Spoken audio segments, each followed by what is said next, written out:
क्या दलित समाज के लोग इंसाफ मांगने के लिए सड़कों पर उतरें तो उन्हें थप्पड़ मिलेगा? क्या लोकतंत्र में अपनी आवाज़ उठाने की कीमत मार खाना है? और सबसे बड़ा सवाल ये कि अगर यही प्रदर्शन किसी प्रभावशाली समाज के लोगों की तरफ से किया जा रहा होता तो क्या पुलिस की कार्रवाई का तरीका यही होता? नमस्कार, द हिंदी टॉप देख रहे हैं आप और मैं हूं आपके साथ जानिसार खान। दरअसल मेरठ से सामने आए एक वायरल वीडियो ने इन सवालों को जन्म दे दिया है।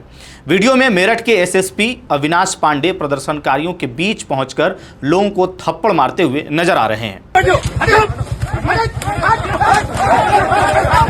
यह वीडियो सोशल मीडिया पर तेजी से वायरल हो रहा है और इसको लेकर के दलित समाज के लोगों और कई सामाजिक संगठनों ने पुलिस की कार्रवाई पर सवाल खड़े कर दिए हैं।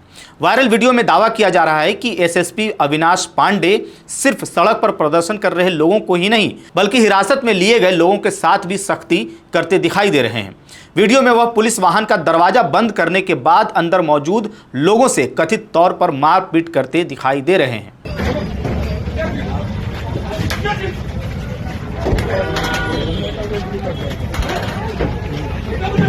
अब यही वीडियो विवाद का सबसे बड़ा कारण बन गया है। सवाल यह है कि आखिर मेरठ में ऐसी स्थिति क्यों बनी कि पुलिस और प्रदर्शनकारियों के बीच टकराव की नौबत आ गई। दरअसल आपको बताएं कि पूरा मामला मेरठ के चर्चित ललिता गौतम हत्याकांड से जुड़ा हुआ है। 15 मई को बीए की छात्रा ललिता गौतम, जो दलित परिवार से आती है, परीक्षा देने के लिए घर से निकली थी लेकिन वापस नहीं लौटी। इसके बाद 17 मई को उसका शव मेरठ के रोहटा थाने क्षेत्र के एक गन्ने के खेत से बरामद हुआ। इस घटना के बाद इलाके में आक्रोश फैल गया। पुलिस ने इस मामले में मुख्य आरोपी को गिरफ्तार कर जेल भेज दिया, लेकिन मृतक के परिवार और दलित समाज के लोगों का आरोप था कि मामले में अभी कई सवाल बाकी हैं। परिजनों और प्रदर्शनकारियों की मांग थी कि सभी संदिग्धों और आरोपियों के खिलाफ सख्त कार्रवाई की जाए और परिवार को पूरा न्याय मिले। इसी मांग को लेकर के बड़ी संख्या में महिलाएं, ग्रामीण और दलित समाज के लोग मेरठ कलेक्ट्रेट पहुंचे थे। उनका कहना था कि वे शांतिपूर्ण तरीके से अपनी मांग प्रशासन तक पहुंचाना चाहते हैं, लेकिन देखते ही देखते प्रदर्शन बड़ा हो गया। कलेक्ट्रेट के मुख्य प्रवेश द्वार के पास सड़क जाम हो गई और पुलिस के साथ प्रदर्शनकारियों की बहस शुरू हो गई। मौके पर मौजूद एसपी देहात अभिजीत कुमार ने लोगों को समझाने की कोशिश की, लेकिन प्रदर्शनकारी नारेबाजी करते रहे। इसके बाद स्थिति को नियंत्रित करने के लिए एसएसपी अविनाश पांडे खुद मौके पर पहुंचे। एसएसपी ने प्रदर्शनकारियों को सख्त चेतावनी देते हुए कहा कि सड़क जाम करना सही तरीका नहीं है। उन्होंने कहा कि अगर किसी को कोई शिकायत है तो वह सीधे पुलिस अधिकारियों से मिल सकता है, लेकिन यातायात रोकना कानून व्यवस्था के खिलाफ है। इसके बाद सामने आए वीडियो में वह प्रदर्शनकारियों को थप्पड़ मारते हुए दिखाई दिए। अब इन वायरल वीडियो के बाद लोग सोशल मीडिया पर सवाल उठा रहे हैं कि अगर कोई दलित समाज का व्यक्ति अपनी बेटी के लिए न्याय मांगने सड़क पर उतरता है तो क्या उसका जवाब थप्पड़ होना चाहिए? क्या संविधान में मिले शांतिपूर्ण प्रदर्शन के अधिकार को इस तरह कुचला जा सकता है? कई लोगों का कहना है कि पुलिस को कानून व्यवस्था बनाए रखने का अधिकार है, लेकिन क्या किसी प्रदर्शनकारी पर हाथ उठाना सही तरीका है? सोशल मीडिया पर एक यूजर ने लिखा कि इस सरकार में दलित समाज की आवाज़ उठाना गुनाह बन गया है। एक दलित बेटी को न्याय दिलाने के लिए शांतिपूर्ण धरने पर बैठे लोगों के साथ ऐसा व्यवहार क्यों?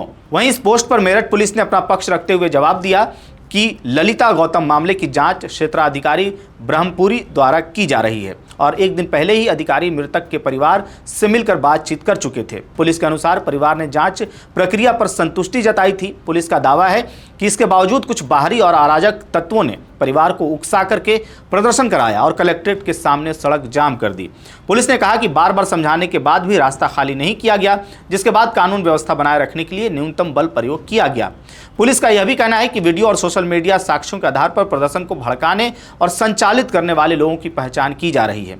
वहीं एसएसपी अविनाश पांडे ने पूरे मामले पर सफाई देते हुए कहा कि यह सिर्फ न्याय की मांग का प्रदर्शन नहीं था, बल्कि कुछ लोगों के द्वारा शहर में अराजकता फैलाने की कोशिश थी। उन्होंने दावा किया कि भारतीय किसान यूनियन, अंबेडकर गुट के राष्ट्रीय अध्यक्ष दिग्विजय सिंह भाटी और नोएडा के रवि गौतम जैसे कुछ लोगों की भूमिका की जांच की जा रही है। कुछ आपराधिक तत्वों के द्वारा, जिसमें कि एक व्यक्ति दिग्विजय सिंह भाटी, जो कि भारतीय किसान यूनियन BR अंबेडकर गुट कोई अपने आप को उसका राष्ट्रीय अध्यक्ष बताते हैं, जो कि अमरोहा से, जिन पर 9 मुकदमे हैं, जिसमें मैं आपको बताना चाहूँगा कि SC ST एक्ट का केस भी उनके ऊपर लगा हुआ है और वो अमरोहा से जिला बदर हैं।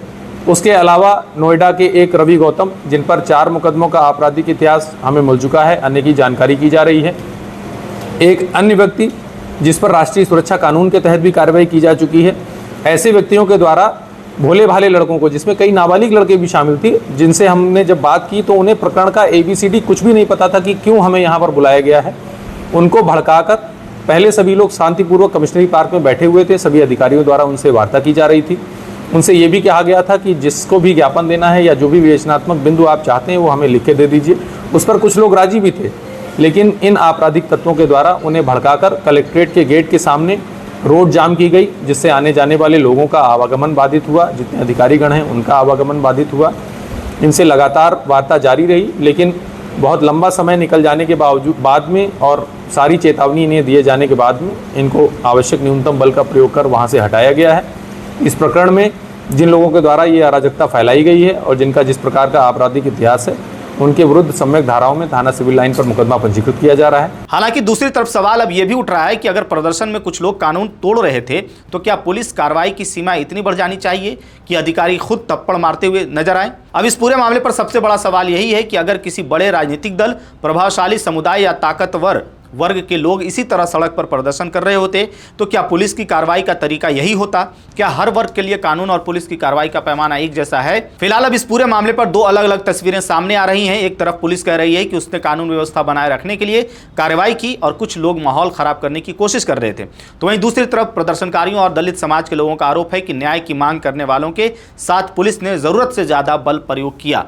अब देखने वाली बात यह होगी कि इस वायरल वीडियो और पूरी घटना की जांच में क्या सामने आता है, क्योंकि सवाल सिर्फ एक थप्पड़ का नहीं है, सवाल है उस भरोसे का जो एक आम नागरिक अपने संविधान, पुलिस और न्याय व्यवस्था से रखता है।